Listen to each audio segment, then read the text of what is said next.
it's serotonin. I just thought it was kind of worth mentioning. I'm noticing interesting patterns here. I'm on an etymology kick today, etymological kick. Um, so before the whole Corona thing happened, we saw the Queen basically capitulate to Trump, and Meghan and Harry leave for Canada, which is very interesting because I was watching the Lisa M. Harrison video where she had a guest come on saying that Meghan is actually a reincarnation of the Queen of Sheba, and she took the Ark west.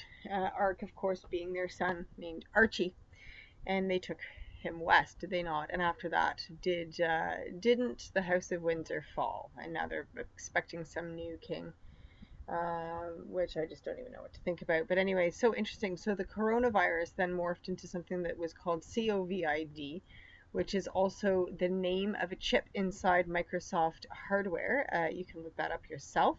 It is also the, what is it? It's the something, I can't remember exactly what they're called, the viral ID 19 chip. It has something else as well. The coronavirus ID 19 is also what people are saying, that the COVID. I don't even want to say it. And then shortly after that, they mandated everybody has to wear a mask. You have to wear a mask, and it became very apparent to everyone who knows anything about science and health that you're actually intaking far less oxygen through mask wearing than if you were not wearing a mask. And in fact, it's creating a toxic environment. And so I find it very interesting that after that, they started with these protests, and the main focus of these protests, the tagline that went in with it was "I can't breathe." So you can't.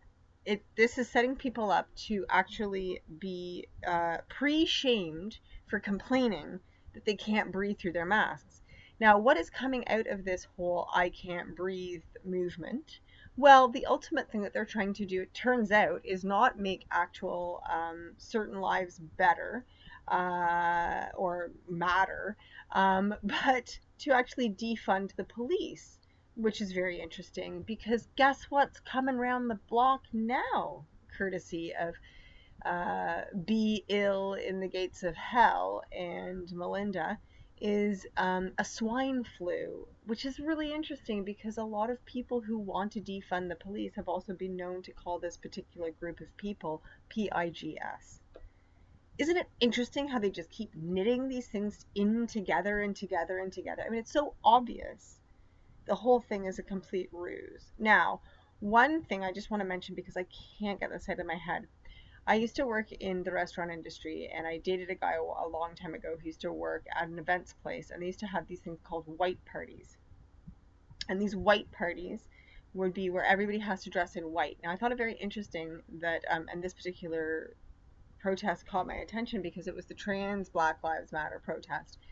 And it was actually photographed as showing the hypocrisy between just general being outside and then showing up to this extremely highly packed event, which was far more, I thought it was very interesting because it was far more attended than almost any other event. Um, and to me, I just figured that was kind of a small group of the population. But there you go. They were all requested to wear white. And then shortly after that, it's become very public that there have been large meetings of small covens of witches who are trying to hex and put curses on um, people who object to basically civil society, essentially.